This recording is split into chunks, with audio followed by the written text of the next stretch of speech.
The bouncy castle groans under the weight of a dozen shrieking 7-year-olds.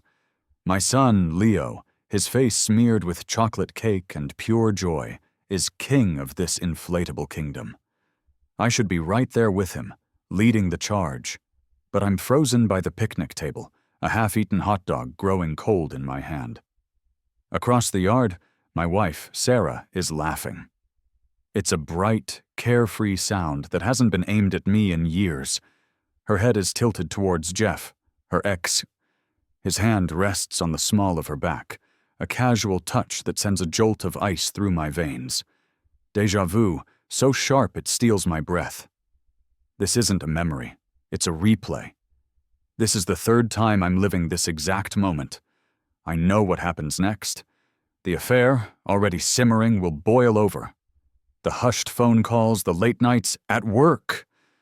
Then the discovery, the screaming matches. The lawyers. Oh God, the lawyers. The custody battle that will tear Leo apart and leave me a hollowed-out shell, financially and emotionally ruined.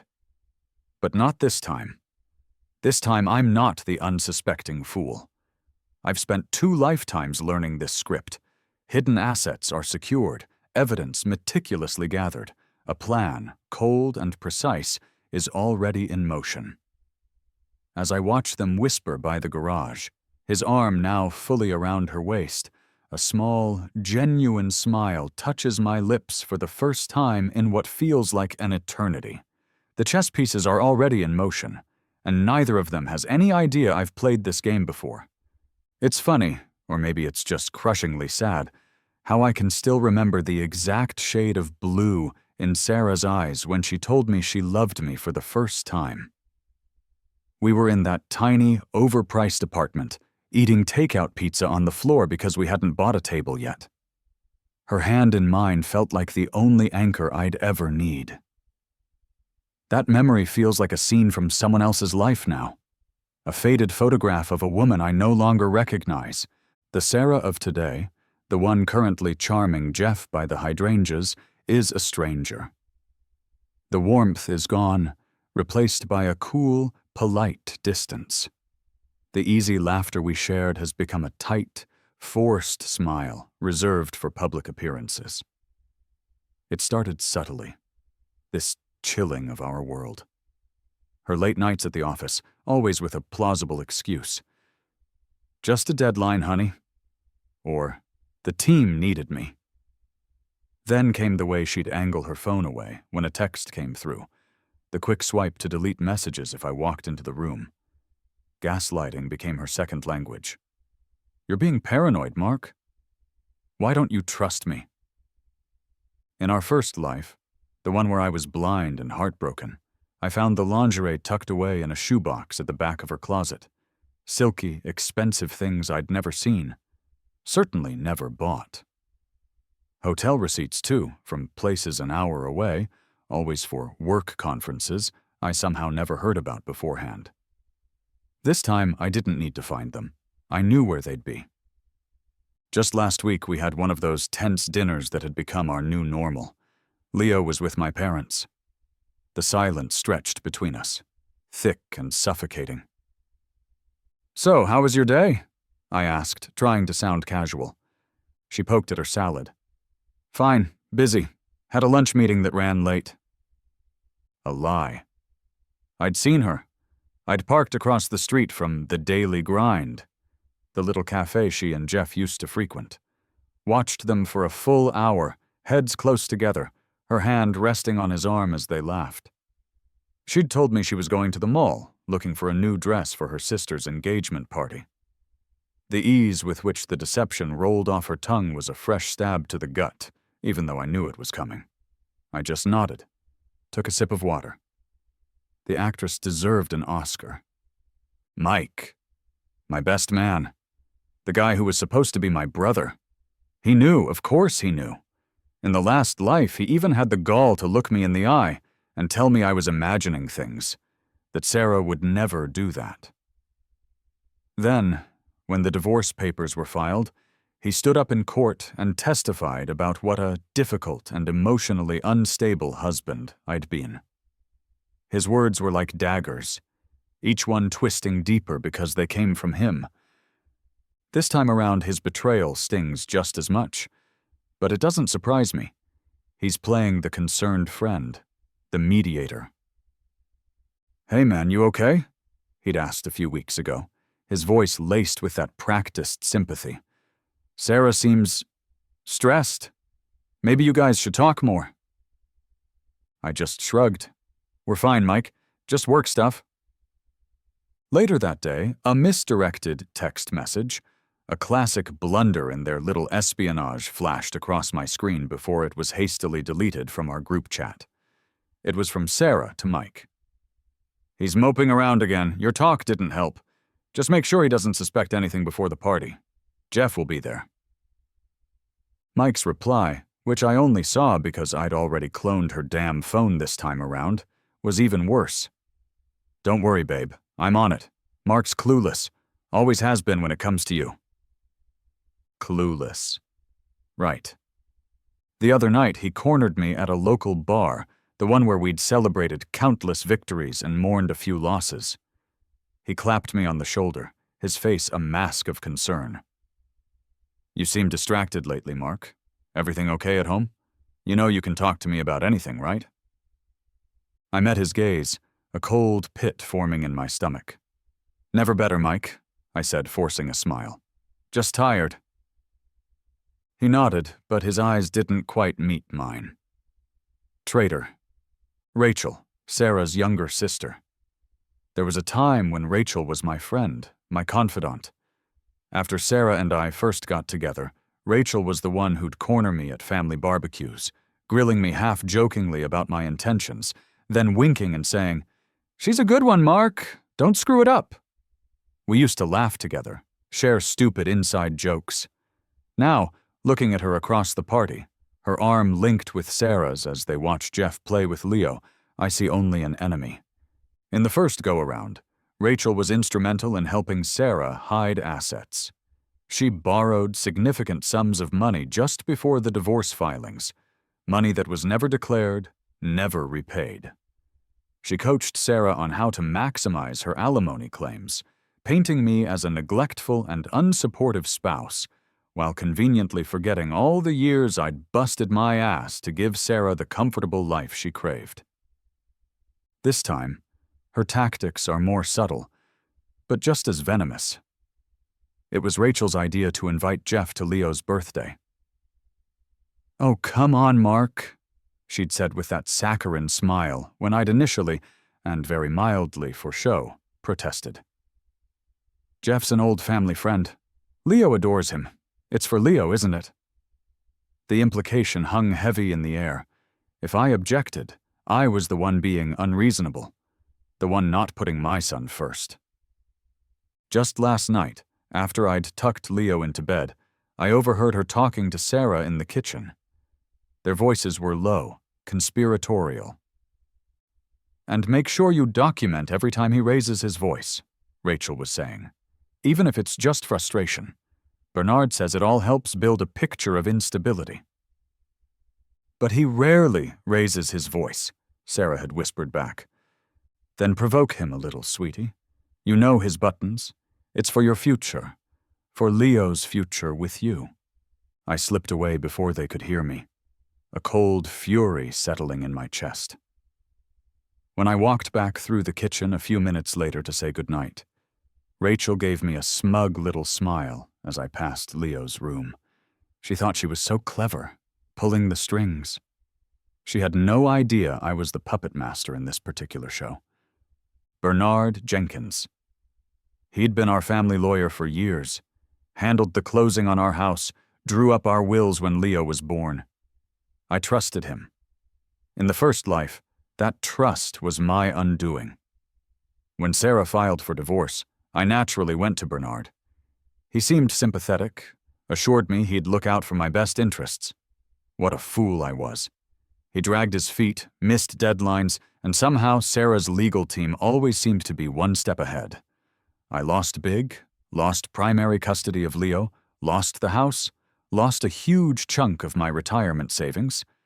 It was only much later, piecing things together, that I realized Bernard had likely been advising Sarah on the sly long before I was officially served. This time I was watching him like a hawk. And sure enough, 2 months ago I saw his car parked a few blocks from Sarah's favorite coffee shop, the one where she was supposedly meeting a girlfriend.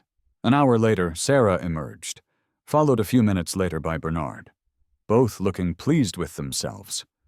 A week after that, Bernard invited me to dinner. "Just a friendly catch-up, Mark," he'd said jovially over the phone. "See how you and the family are doing?" The dinner was anything but friendly.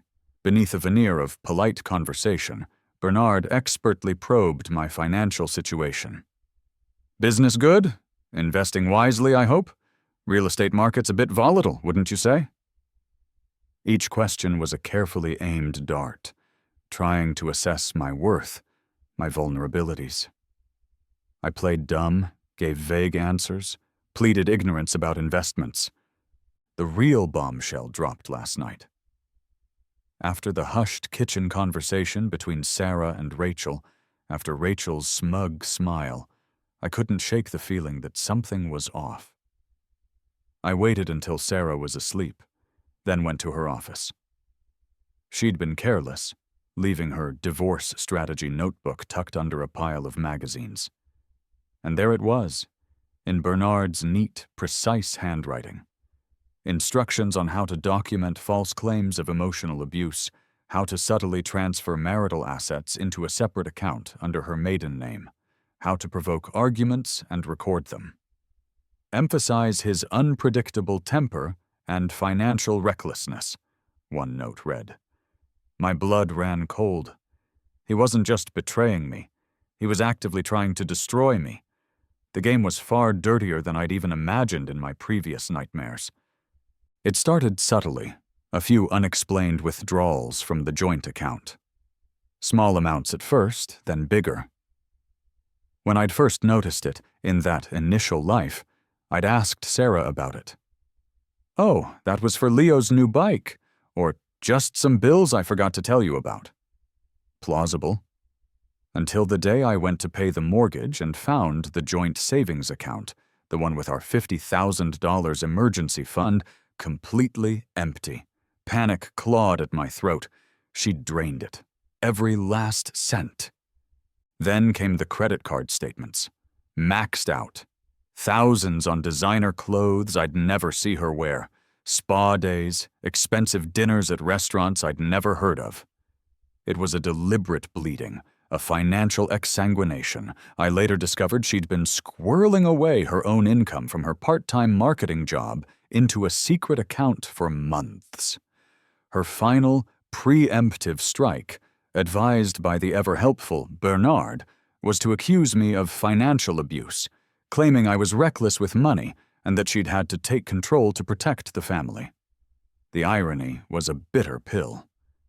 This time when I discovered the emptied joint account, I feigned shock, then a weary resignation. "Sarah, the savings, it's gone," I said, my voice carefully neutral. She launched into a well-rehearsed speech about unexpected expenses, about feeling financially insecure. Instead of arguing, I nodded slowly. "Okay, I understand. Things have been tight." A few days later, I suggested we increase her monthly allowance. "You deserve to have your own money, to not feel like you have to ask," I said, playing the understanding husband. She practically purred. At our next disastrous marriage counseling session, her idea, of course, to build her trying to save the marriage narrative. I was the picture of contrition. "I know I've been distant," I told the therapist, glancing apologetically at Sarah. "Work has been overwhelming. I need to make more time for us, for the family." I even offered to take on extra freelance projects. "Whatever it takes to support us," I'd said, sounding like a damn martyr. Sarah lapped it up, her expression a perfect blend of sympathy and smug satisfaction. She thought she had me right where she wanted me. While Sarah was enjoying her shopping sprees and plotting my downfall, I was busy. My new attorney, a shark named Miss Albright, who specialized in high-conflict divorces with hidden assets, was already on retainer. She was a referral from an old acquaintance.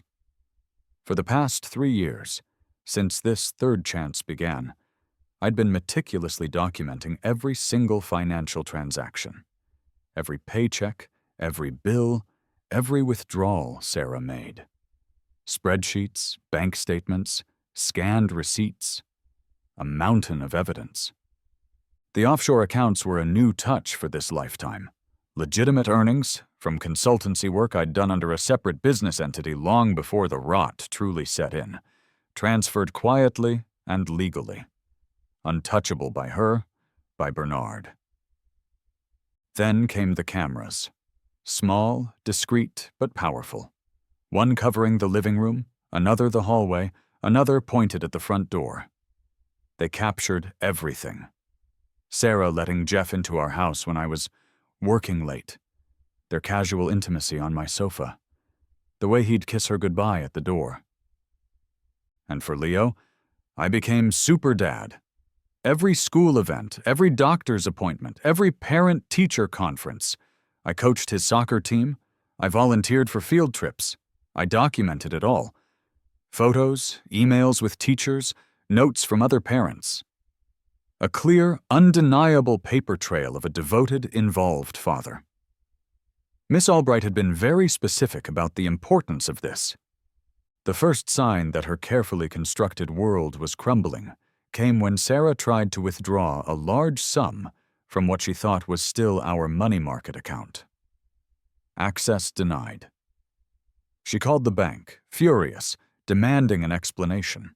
They politely informed her the account structure had been recently modified. Next, she tried to take out a home equity loan against the house, our house, which I knew she planned to fight for. Application rejected. The bank cited pending legal proceedings she wasn't yet aware of. Panic started to creep into her voice during her increasingly frequent, tearful phone calls to Rachel. Then her credit cards, the ones she'd been so gleefully maxing out, were suddenly, inexplicably, canceled, one by one, declined at her favorite boutique, declined at the upscale salon, declined when trying to book a weekend getaway with Jeff. Mike was the first of her coven to crack. He called me, his voice tight with panic. "Mark, what the hell did you do? Sarah's freaking out. She says all her cards are being declined. The bank accounts are frozen. She's a mess." I feigned ignorance. "Really? That's strange. I haven't touched anything. Maybe she should call the banks directly." That evening, Sarah confronted me, her face tear-streaked, her usual composure shattered. "Mark, what's going on? My money, I can't access anything." I looked at her calmly. "Your money, Sarah? Or our money?" The fight that followed was epic, but I remained calm, detached. Finally, through her sobs came the plea I'd been waiting for. Okay, I made mistakes. I'll recommit to this marriage. We can fix this. Just, please, make this stop. Restore the accounts. We can go back to how things were." I almost laughed. "Go back, Sarah, there's no going back." In the life before, the exposure was haphazard, messy. A mutual friend saw Sarah and Jeff kissing passionately in the parking lot after a school fundraiser. My own son, Leo, then 5, innocently asked me one night, "Daddy, why does Mommy's special friend Mr. Jeff sometimes sleep over when you're on your business trips?" The knife twisted. Then there were the photos. Someone, I never found out who, anonymously sent me a thumb drive with pictures of Sarah and Jeff on a beach vacation, looking very much like a couple. It turned out our entire circle of friends knew. They'd been covering for her, making excuses, pitying me behind my back. The humiliation was a suffocating blanket. This time I decided to accelerate their exposure, but on my terms. I started suggesting we invite friends over more often. "We've been so isolated lately," I'd say to Sarah. "Let's have a barbecue, invite the old gang." She agreed, eager to maintain the facade of a happy marriage. I ramped up my involvement in Leo's school, volunteering for everything, chatting with other parents, becoming a familiar, friendly face, building goodwill. During one of our stilted date nights, another attempt to project normalcy. I brought up the idea of strengthening our marriage. Maybe we should plan a weekend away, just the two of us, I suggested, knowing she'd find an excuse. That sounds lovely, Mark, but work is just so crazy right now. Okay, well, how about you take a girls' night then? You deserve a break. I can watch Leo. Her eyes lit up. Perfect. While she was out on her girls' nights, which often involved Jeff, I was busy. I set up a series of anonymous email accounts. The first batch of emails went out to key family members, her parents, her aunt who doted on Leo, my own bewildered parents. Each email contained a carefully curated selection of evidence, a few clear photos of Sarah and Jeff together, thank you, private investigator, a short, undeniable audio clip from one of their meetups, thank you, tiny recorder hidden in her car. Nothing too salacious, just enough to plant the seed of truth. Then came the strategic conversations. A quiet word with the pastor who'd married us, expressing concerns about Sarah's recent behavior.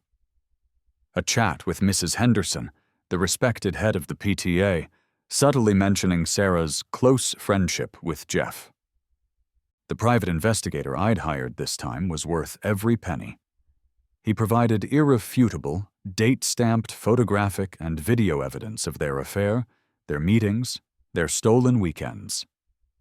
Far more comprehensive than the random snapshots from my previous life. I also started recording some of our conversations at home, particularly when Sarah, feeling emboldened by my apparent passivity, would inadvertently admit her disinterest in our marriage or her growing affection for Jeff. He just gets me, Mark, in a way you haven't for years, she'd sighed one evening, thinking I was too absorbed in a book to care. All the while, I continued to build strong, positive relationships with Leo's teachers and the parents of his friends. I wanted them to see me as the stable, loving parent. The first call came from Sarah's mother. Hysterical. Sarah, what is the meaning of these pictures? Is this true? Sarah tried to deny it, of course, but her mother wasn't easily fooled. Then the whispers started in our community, sidelong glances at the school drop-off, invitations that suddenly dried up. Her reputation, so carefully cultivated, began to crumble. The most spectacular piece of fallout, however, came from an unexpected quarter. Jeff, it turned out, had a fiancée. A rather formidable woman who, upon receiving her own anonymous email package, slightly more detailed, I confess, not only confronted Jeff, but also publicly ended their engagement in a rather dramatic fashion at a charity gala they were both attending. The local gossip columns had a field day. Sarah was frantic. "It's not what it looks like," she insisted to anyone who would listen. "These photos, these emails, they're being taken out of context. Mark is trying to set me up." She cornered me one evening, tears streaming down her face, a wild, desperate look in her eyes. "Mark, please! I'll end it with Jeff, for good, I swear. We can move away, start fresh, somewhere new, just make this stop." I looked at her, the woman who had vowed to love me, honor me, and felt nothing. Just a cold, clear resolution. It's a bit late for that, don't you think, Sarah? In my first life, I was blindsided, served with divorce papers at work. The custody agreement she proposed was a nightmare. She got full physical custody, I got alternate weekends and a Wednesday dinner. She painted me as an overworked, emotionally distant husband, subtly hinting at instability. It was a character assassination. Then I discovered, through a mutual acquaintance months later, that she and Rachel had been actively planning to move Leo to another state, to be closer to Jeff, who was conveniently relocating for a new job opportunity. The thought of losing my son like that, of him being ripped away from his home, his school, his father, it was a constant, sickening dread. This time I played the oblivious, even slightly pathetic husband to perfection. When Sarah, with faux concern, suggested we see a marriage counselor again, Bernard's advice, no doubt, to establish her as the one trying, I agreed readily. Yes, darling, anything you think will help us. I feigned an increased focus on work, often coming home late, looking tired and stressed. Sorry, honey, just swamped, I'd mumble, playing right into her narrative of the neglectful husband. I wanted her to feel confident, even complacent. When she suggested we try spending a few weekends apart, to get some space, to think, I nodded sadly. If you think it will help, Sarah, I'm willing to try anything. A few weeks later, she casually mentioned visiting her parents for an extended period with Leo. Just for a couple of months to clear my head. My heart clenched, but I kept my expression neutral. Okay, Sarah, if that's what you need.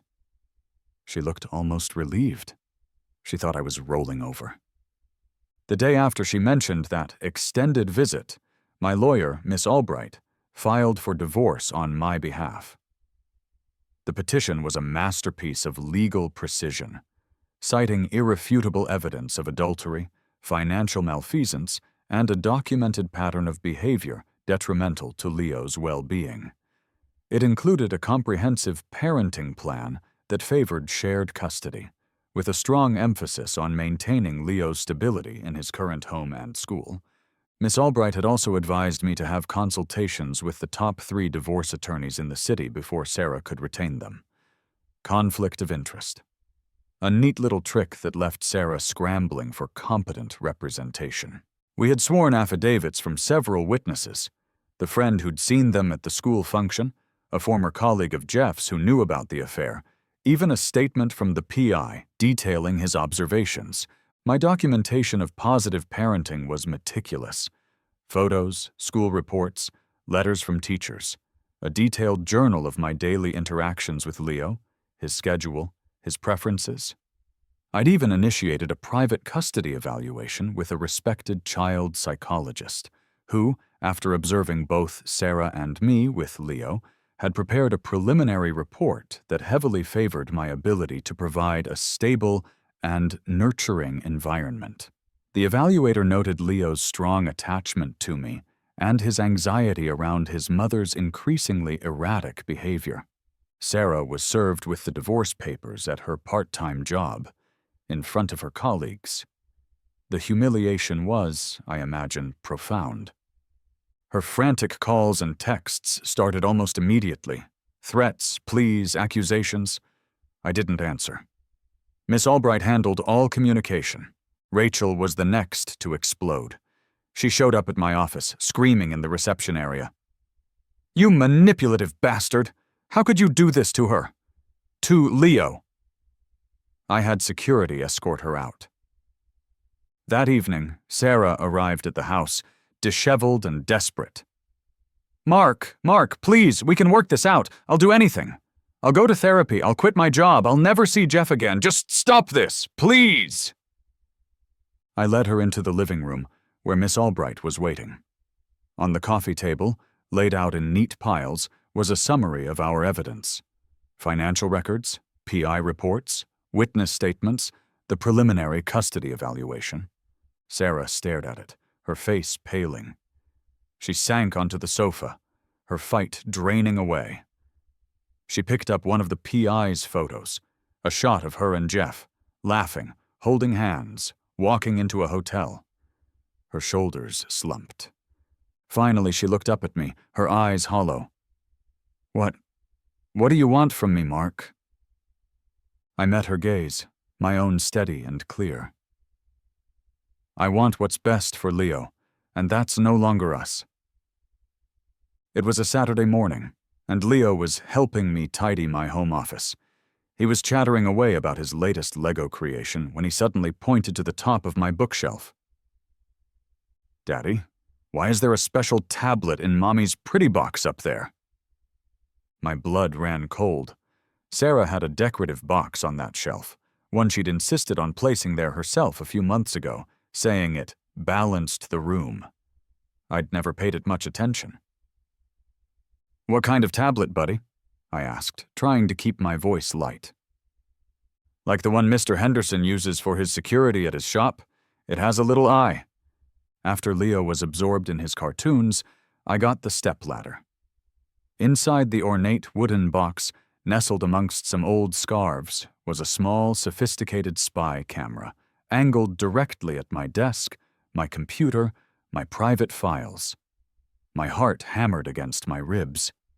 It wasn't just recording my movements, it was live streaming to an account I recognized immediately, her ex-boyfriend's email. The phone rang just after midnight, an unknown number. I almost didn't answer, but a strange premonition made me pick up. "Hello?" Silence for a beat, then a low, gravelly, masculine voice, digitally distorted but still menacing. "You're making a mistake, Mark. A big one. Back off now or you'll regret it. Some people don't like to be crossed." Click. The line went dead. My mind raced. Jeff? One of his buddies? I ran a quick trace on the number. Burner phone. Disposable? Untraceable? Or so they thought. I still had a few contacts from a previous line of work. It took a few days, but the information came back. The burner phone had been purchased with a prepaid credit card. A credit card I traced back to a convenience store near Bernard Jenkins' office. And the card itself? Purchased using a gift card that Sarah had received for her birthday. The pieces clicked into place, forming an ugly picture. Then, replaying the distorted message, something in the cadence, the slight lisp on the sounds. I'd heard that voice before. I pulled up the recording of my last, tense phone call with Bernard, the one where he'd been subtly threatening me about the divorce. I ran them through a simple voice comparison software, not a perfect match, due to the distortion, but the underlying speech patterns.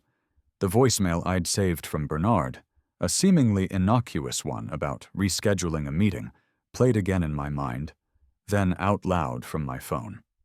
The distorted voice on the threatening call had the exact same slight lisp, the same peculiar rhythm. The voicemail played again in Bernard's clear voice. "We need to accelerate the plan. He knows more than we thought." The call came during an important client meeting, Leo's school. "Mr. Davies, there's been a small incident with Leo. He's all right, just a bump on the head, but we need you to come pick him up." My heart leaped into my throat. I apologized to my clients and raced to the school, my mind imagining a dozen horrible scenarios. I burst into the nurse's office to find Leo sitting on a cot, holding an ice pack to his forehead, looking small and scared. But it wasn't just the nurse with him. Jeff was there, his arm around Leo's shoulder, talking to him in a low voice. "What are you doing here?" I demanded, my voice sharper than I intended. Jeff stood up, a look of mild surprise on his face. "Sarah called me. She said she was tied up and asked if I could grab Leo. I'm on the authorized pickup list." The school secretary, flustered, chimed in. "Yes, Mr. Davies. Mr. Johnson, is it? He's listed here as an emergency contact, authorized for pickup." I stared at her. "That's impossible. I never authorized him." She showed me the form, and there it was. Jeff's name, his contact information, and a signature that was a passable but definite forgery of my own. Sarah must have submitted it. My son looked up at me with frightened eyes. "Dad, they said I'm supposed to go live with Mom and Uncle Jeff now." The night before our first major hearing, I went to my home office to review the core evidence files one last time.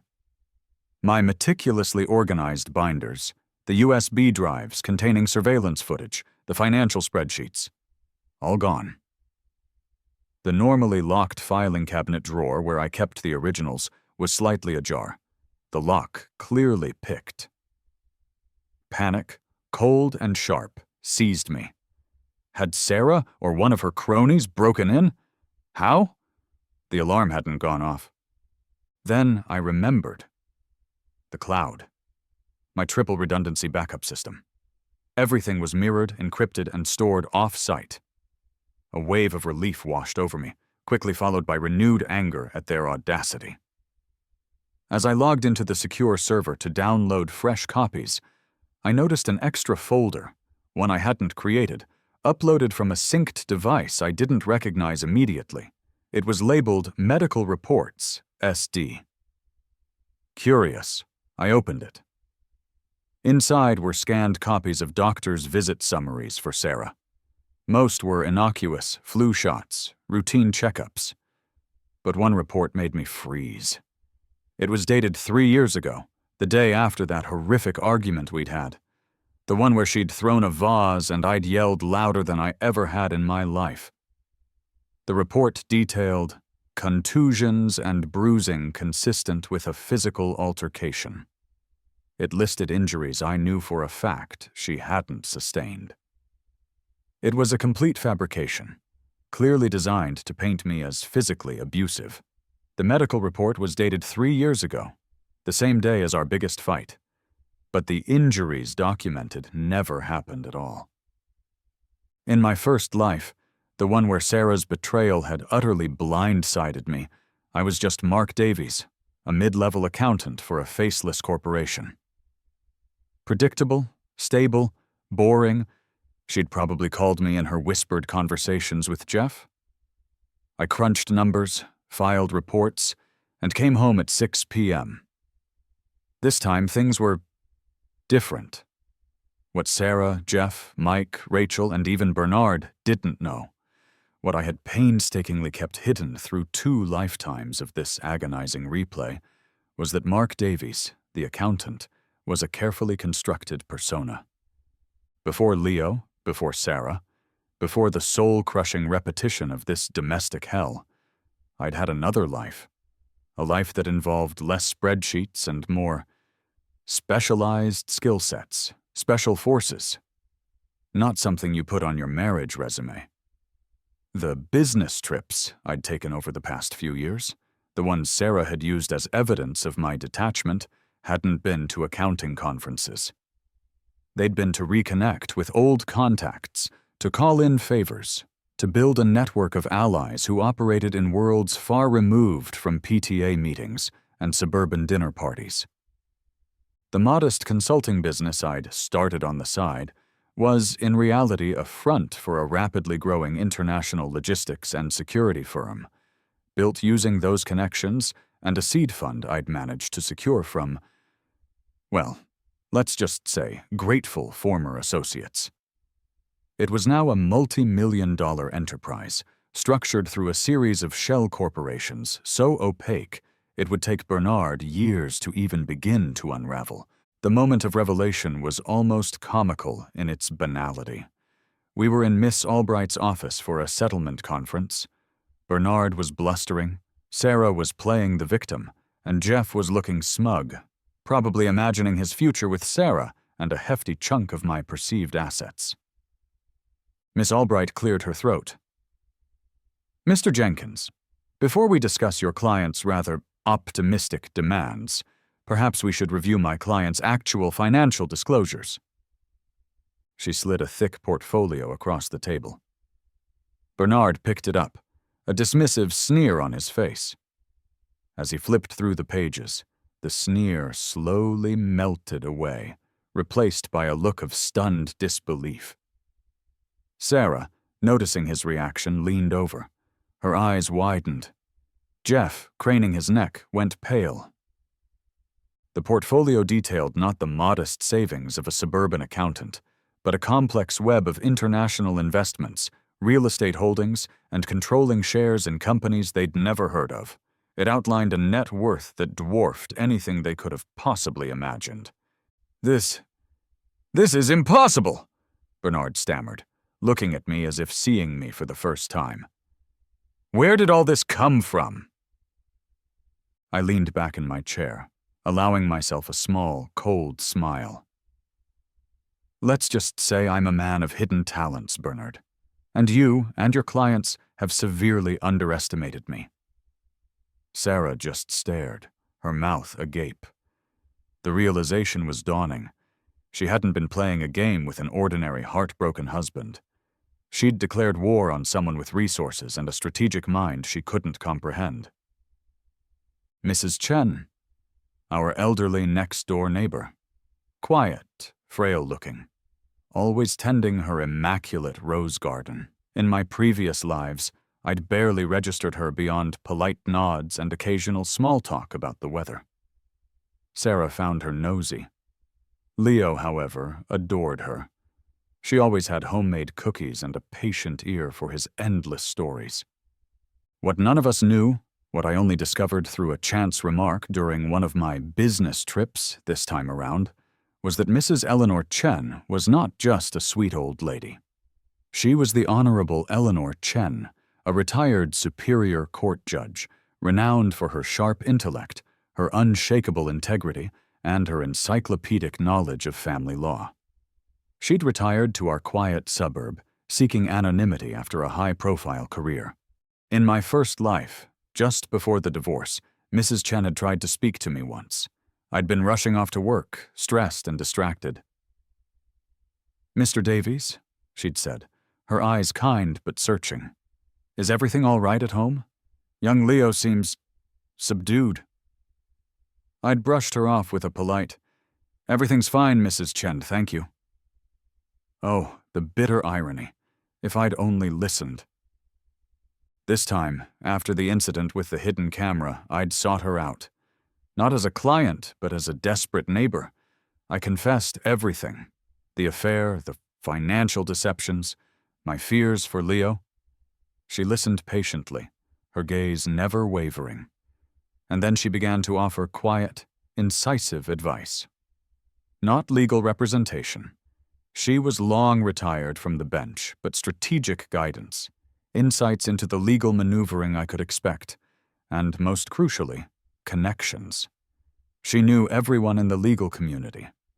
Miss Albright, my formidable lawyer, Mrs. Chen's former protege. The most satisfying moment came during a preliminary hearing at the courthouse. Bernard was pontificating, trying to paint me as an unstable and vindictive spouse, when the courtroom doors opened and Mrs. Chen walked in, leaning lightly on her cane. She didn't say a word, just took a seat in the public gallery. Bernard faltered mid-sentence, his eyes widening in recognition. A murmur went through the lawyers present. During a recess, Mrs. Chen approached Bernard in the hallway. I was too far away to hear what she said, but her voice, though quiet, was firm. Bernard's face went from arrogant to ashen. He nodded curtly and practically fled. Later, Miss Albright told me. Apparently, Judge Chen reminded Bernard of a particularly nasty disbarment case she presided over early in his career. Something about fabricated evidence and suborning perjury. She suggested he might want to refresh his memory on ethical conduct. Sarah, who had witnessed the exchange, looked utterly bewildered. Who is that old woman?" she whispered to Rachel. The realization that her entire legal strategy, so carefully crafted by Bernard, might have been compromised from the very beginning by a quiet, cookie-baking neighbor, was a blow she hadn't anticipated. The game had layers, and I was finally ready to reveal some of mine. The evidence against Sarah was overwhelming, yes, but I had more. Much more. My consulting firm did more than just logistics. We also specialized in corporate intelligence and risk assessment, and Jeff, bless his arrogant, cheating heart, had been remarkably careless in his own business dealings. He ran a small import-export company, and my team had uncovered a rather significant pattern of customs fraud and tax evasion, enough to put him away for a very long time. I had copies of doctored invoices, offshore bank statements in his name that didn't match his declared income, even a recording of him boasting to an associate about how clever he was at fooling the revenue clowns. Then there was Sarah herself. In her desperation to hurt me, to secure what she felt was her due, she'd become reckless. I had recordings of her discussing with Rachel various illegal schemes to hide marital assets, including backdating documents and outright lying under oath. In one particularly damning conversation, she'd even mused about falsely accusing me of misusing company funds from my little business to try and gain leverage. And Bernard, Mrs. Chen's discreet inquiries, combined with my own team's digging, had unearthed a pattern of questionable practices in several of his past divorce cases. Not quite disbarment material on their own, perhaps, but enough to trigger a very uncomfortable investigation by the state bar if the right information landed on the right desk. Coincidentally, Mrs. Chen still had lunch regularly with the current head of the disciplinary committee. The final confrontation wasn't in a lawyer's office or a courtroom. I arranged it at our home, the home Sarah was so desperate to keep. Just me, Sarah, Jeff, who she'd insisted come for moral support, and Rachel, Bernard, wisely had declined the invitation. After they'd exhausted their pleas, their accusations, their tearful denials, I calmly placed 3 thick dossiers on the coffee table. One for Jeff, detailing his financial crimes, one for Sarah, outlining her perjury and conspiracy to defraud, and one for Bernard, which I simply tapped meaningfully. "I don't want to use these," I said, my voice quiet but firm. "My only concern is Leo, and a swift, fair resolution that ensures his well-being. I want him to have a mother, and I don't particularly want his Uncle Jeff to be making license plates for the next decade. And I certainly don't want Sarah to face criminal charges." Jeff's bravado vanished. He looked physically ill. Sarah stared at the files, then at me, a new kind of fear in her eyes. Rachel was, for once, speechless. "However," I continued, meeting each of their gazes, "make no mistake. I will use every piece of this and more if you force my hand. If you continue to fight me on custody, if you try to drag this out, if you attempt any more of your dirty tricks, this is not a negotiation. This is the reality of your situation." I placed the files on the table between us. "I don't want to use these, but make no mistake. I will if you force my hand." The silence in the room was absolute, broken only by Sarah's ragged breathing. The power dynamic had irrevocably shifted. It was a few days after the dossier incident. Sarah showed up at the house alone. The fight had gone out of her. She looked tired, defeated, older. The designer clothes hung on her slightly thinner frame. The expensive handbag seemed out of place. She stood in the living room, the same room where I'd laid out the evidence of her potential ruin, and just looked at me. Tears welled in her eyes, not the theatrical kind I'd grown accustomed to, but quiet, genuine tears of despair. "Mark," she began, her voice barely a whisper, I am so sorry. For everything." She didn't try to make excuses, didn't try to shift blame. She admitted to the affair with Jeff, admitted to the manipulations, the lies, the plotting with Rachel and Bernard. She confessed how she'd let resentment and a foolish desire for more cloud her judgment, destroy our family. "I was wrong," she said, the words catching in her throat. "So incredibly, devastatingly wrong. I'll end it with Jeff. Today. I swear on Leo's life I will never speak to him again." She took a hesitant step towards me. "Please, Mark, can't we at least try? For Leo, he deserves to have his parents together. I know I've broken your trust, shattered everything. But maybe we can find a way back. I'll do anything. Counseling, whatever it takes, please." I listened, my expression unreadable. I thought of the pain, the betrayals, the countless nights I'd lain awake replaying every lie, every stolen moment. I thought of the 2 lifetimes she'd already stolen from me, the years I could never get back. I looked at this woman, the mother of my child, the woman I had once loved more than life itself, and I felt a profound sadness, but no anger, no desire for her. Just a quiet finality. "Sarah," I said, my voice calm, devoid of malice. "I appreciate your apology, and I believe for the first time in a long time that you might actually mean it." A flicker of hope in her eyes. "But the answer is no." The hope died. "Mark, I've given you 3 chances, Sarah. One in our first life, which you threw away. One in the second, where you did the exact same thing. And this one, this 3rd chance, you've used to try and destroy me more completely than ever before." I shook my head. "There's no coming back from that. Not for us. I forgive you, for my own sake, for Leo's sake. But we are done." A week later, Mike called. He sounded different, subdued. He asked if we could meet, just us, at O'Malley's, our old haunt from before wives and kids and betrayals. Reluctantly, I agreed.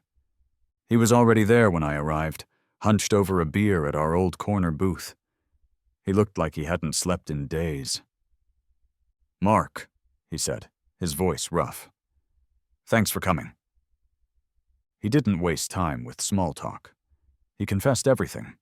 How he'd known about Sarah and Jeff from the beginning, how Sarah had manipulated him, played on his loyalty to her, convinced him that I was the problem, that she was unhappy, that Jeff was just a friend she needed for support.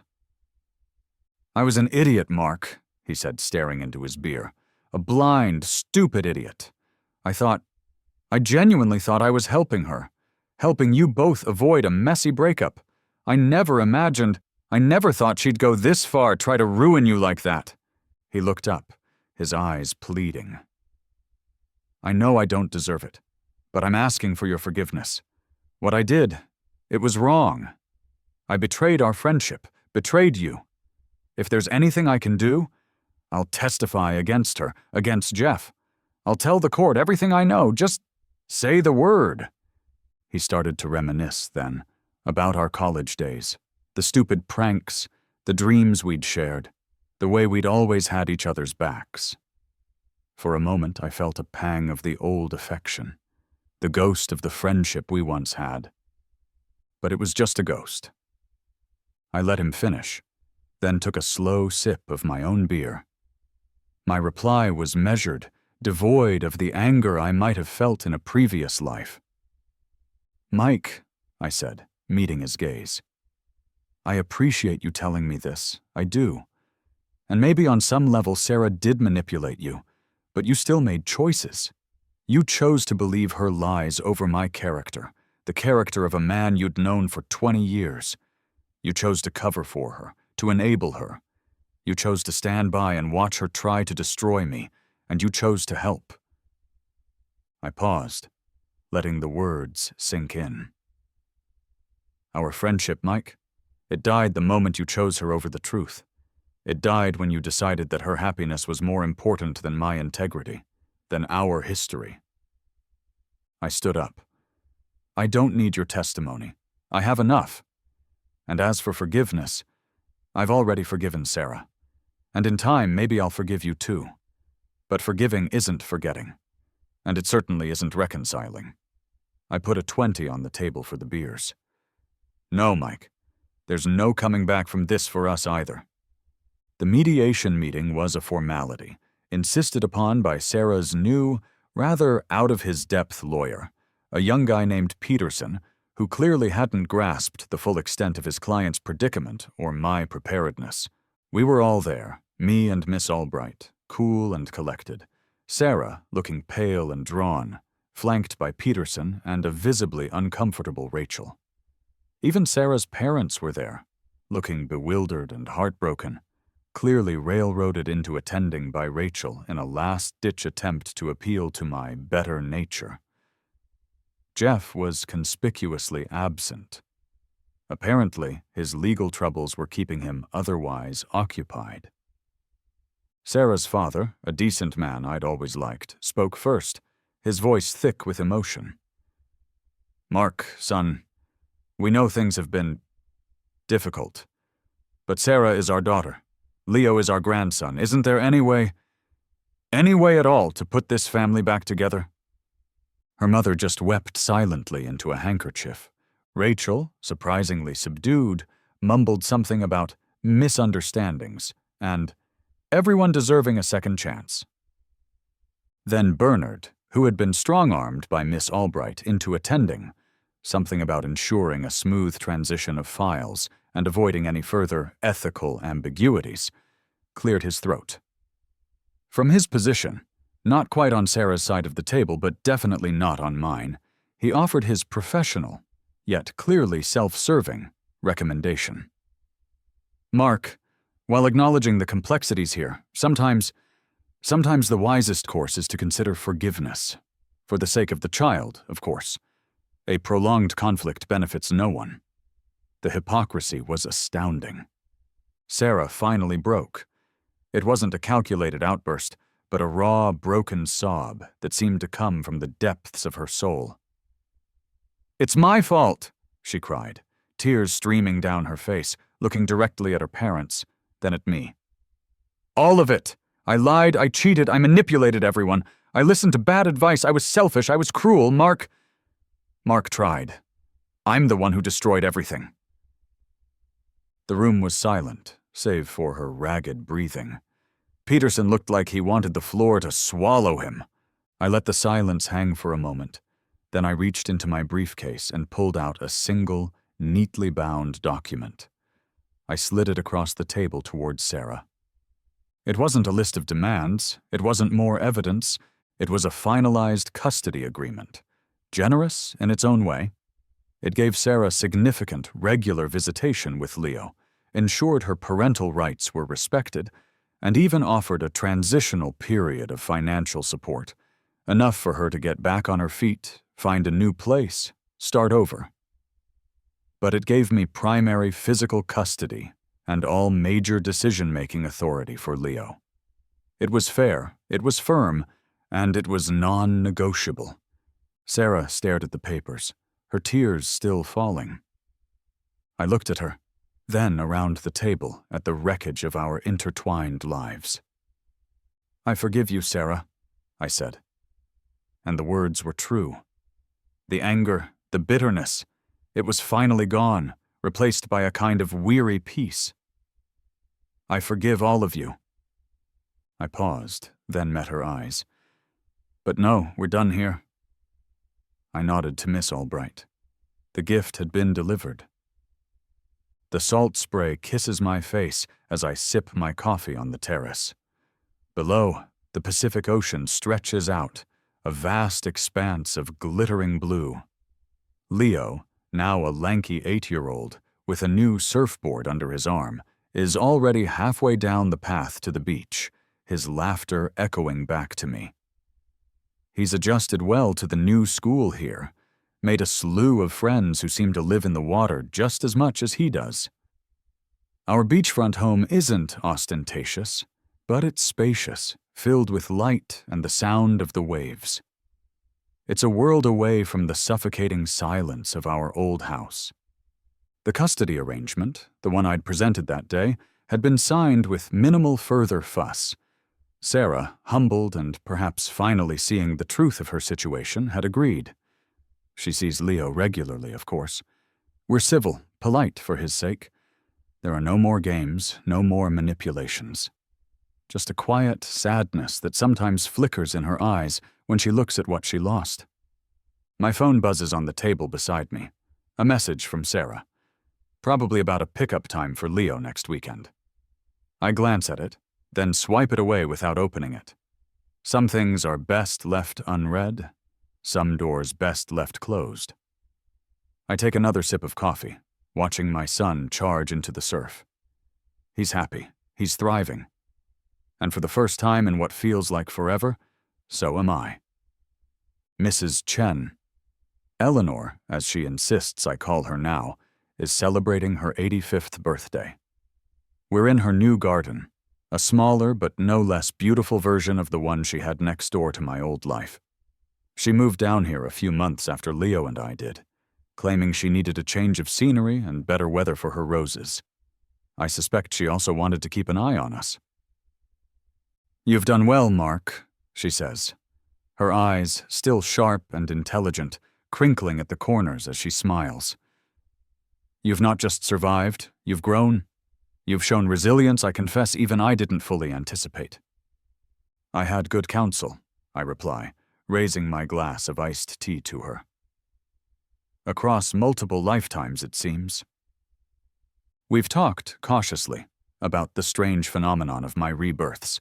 Neither of us has any concrete answers. Was it a gift? A curse? A cosmic anomaly? There's no way to know. She listens, not with skepticism, but with a thoughtful curiosity, offering philosophical insights rather than explanations. "Perhaps the why of it doesn't matter as much as the what you've done with it, Mark," she muses, snipping a perfect, blush-pink rose. "You learned, you adapted, you protected your son, and you found a measure of peace." And she's right. There is a peace now, a quiet acceptance of the uncertainties.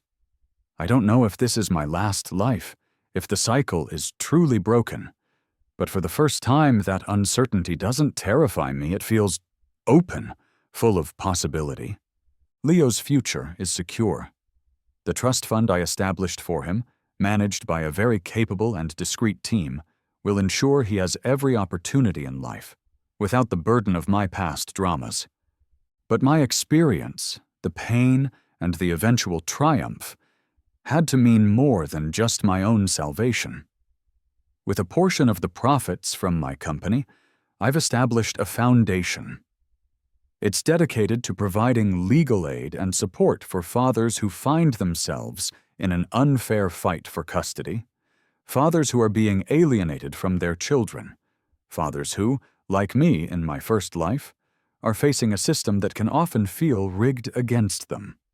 Mrs. Chen, despite her retirement, has agreed to sit on the advisory board. Sometimes I get updates, indirectly, about Sarah. She's living a simpler life now, working a regular job, sharing a small apartment with Rachel. There's no malice in my thoughts of her, no desire for her to suffer. Just a distant acknowledgement that her choices led her to her path, and mine led me to mine. The lessons learned are etched deep. About trust, how easily it can be shattered, how painstakingly it must be rebuilt, if at all. About self-worth, something I'd allowed Sarah to erode in those first lives, and about the quiet strength found in preparedness, in playing the long game. I feel like the cycle, the agonizing loop of betrayal and despair, has finally been broken. Not by magic, but by conscious, deliberate action. I'm standing on a mountaintop, the wind whipping at my face, carrying the scent of pine and damp earth. It's been a grueling solo hike, days spent with nothing but my thoughts and the rhythm of my own footsteps for company. There's no phone signal up here, no emails, no demands, no connections to the past, not even the recent, more peaceful past. Just me, the sky, and the sprawling vista of peaks and valleys stretching to the horizon. A physical sensation, one I haven't felt in lifetimes, settles over me. It's as if a massive, invisible weight has been lifted from my shoulders. The air is clean, crisp, filling my lungs with a purity that feels symbolic. The setting sun paints the clouds in hues of orange, purple, and fiery gold. The rustle of leaves in the trees below sounds like a collective sigh of release. As the sun dips below the mountain range, casting long shadows across the wilderness, I realize something profound. I'm not just free of Sarah, of the pain she caused, of the intricate web of deceit. I'm finally free of who I'd been through all of it. The victim, pathetically pleading for scraps of affection. The schemer, coldly plotting my revenge.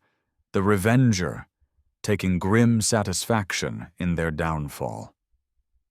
Those roles served their purpose, but they were chains in their own right. With each breath of clear mountain air, I feel lighter. The future stretches before me, vast, unknown, and for the first time truly unwritten.